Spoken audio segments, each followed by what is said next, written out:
Nous sommes réunis aujourd'hui pour un point de presse. Le sujet qui nous amène ici aujourd'hui, ce sont les conditions de travail des agents de sûreté de Teranga Sûreté Aéroportuaire. Nous sommes de jeunes, braves hommes et femmes au nombre de 750, divisés en 4 brigades.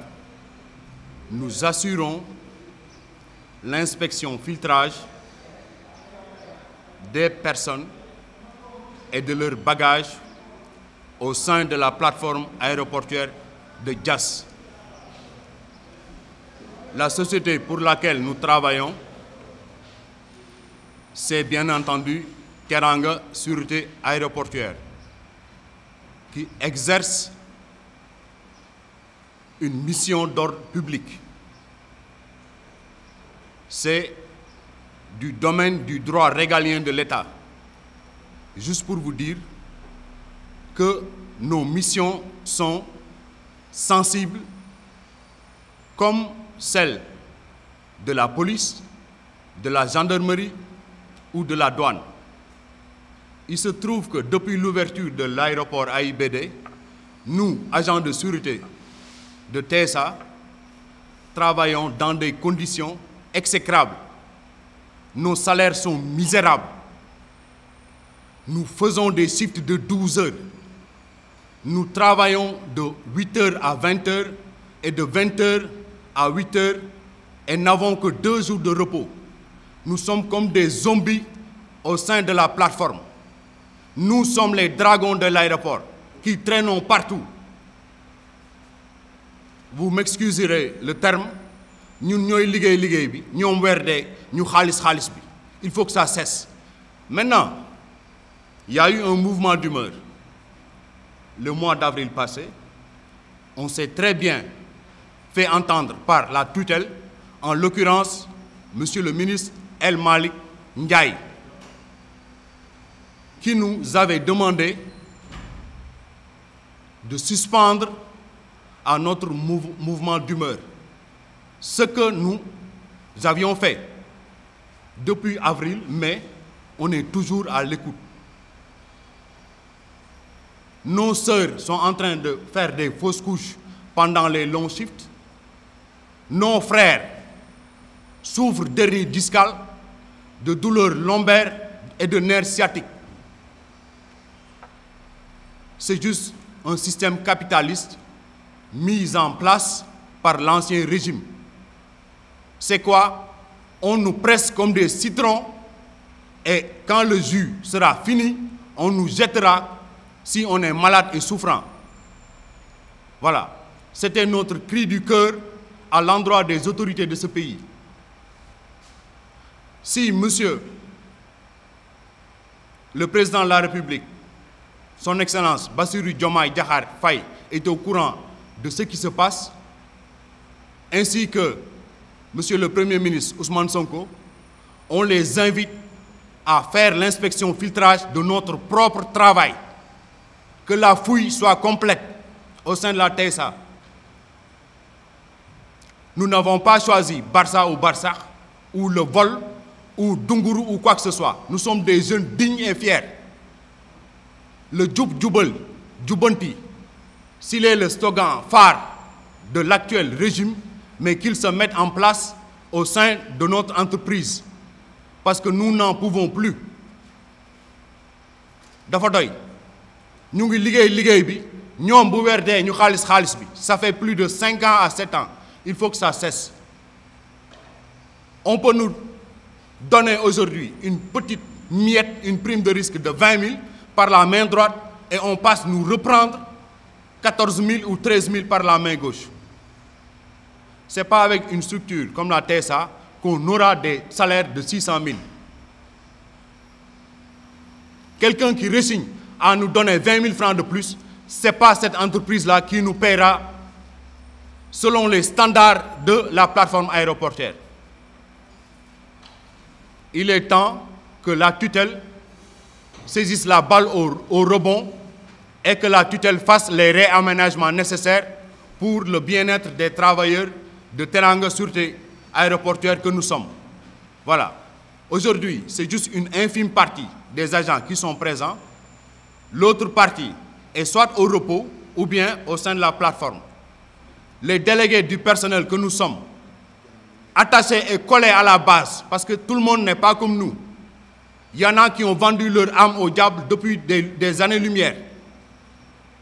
On pourrait être promu chef de poste ou autre chose pour notre intérêt crypto-personnel. Mais ce n'est pas ça qui nous amène. Le combat que nous menons, c'est qu'à la fin du mois, tous les ADS, tous les agents de sûreté de Teranga, mais s'y retrouvent avec des salaires décents. Moi, c'est ce que j'avais à dire. Je vous épargne les détails. Parce que justement, le diable est dans les détails. Voici grosso modo ce qui se passe. Nous sommes pressés comme du citron pendant plus de 5 à 7 ans.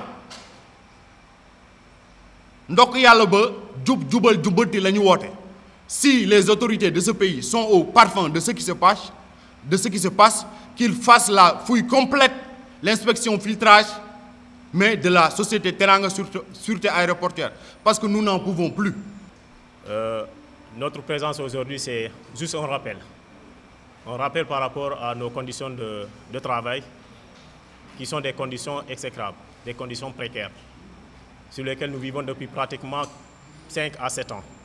Et depuis lors, nous ne cessons de réclamer cette amélioration de nos conditions de travail auprès de notre employeur, qui est Teranga Sûreté aéroportuaire. Nous avions fait un sitting lors de notre mouvement d'immeuble, nous avions fait un point de presse pareil. Et ce point de presse, nous avions énuméré quelques points auxquels nous pensions que bien avant cette période, notre employeur aurait pu faire quelque chose pour que les conditions puissent changer. Mais jusqu'à présent, nous nous sommes retrouvés dans une situation beaucoup plus difficile. Raison pour laquelle nous avons saisi cette occasion des États généraux pour qu'on puisse faire un rappel à nos autorités, et particulièrement à notre ministre de tutelle, qui est El Malik Ndiaye. Et ce rappel rentre dans le cadre de l'amélioration de nos conditions de travail. Les points qui nous réunissent aujourd'hui sont une augmentation de nos salaires,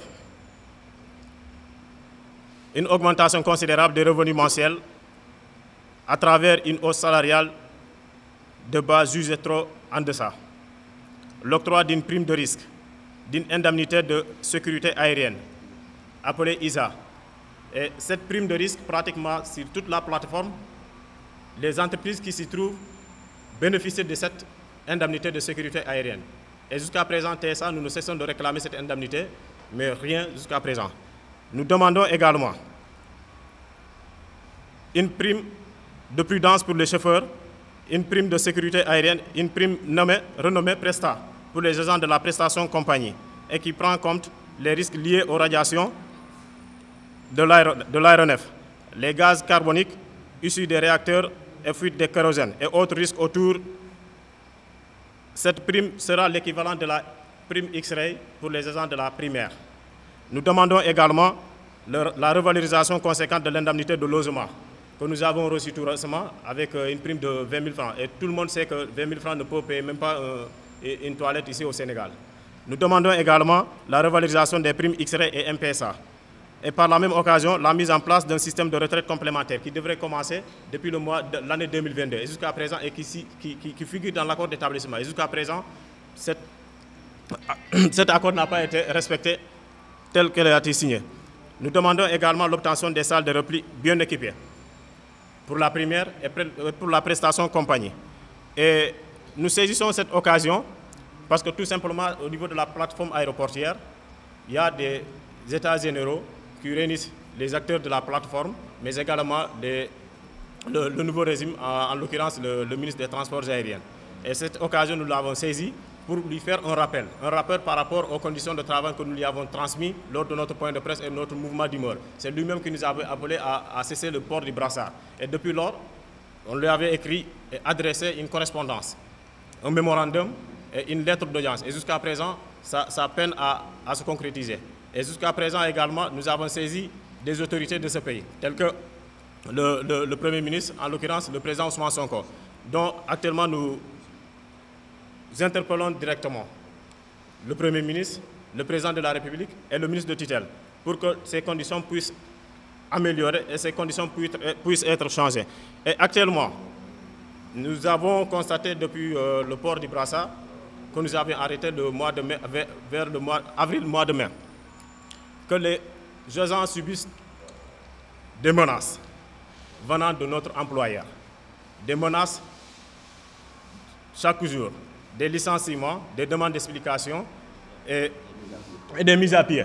Et actuellement, nous avons recensé plus de 26 demandes d'explication et plus de 26 mises à pied.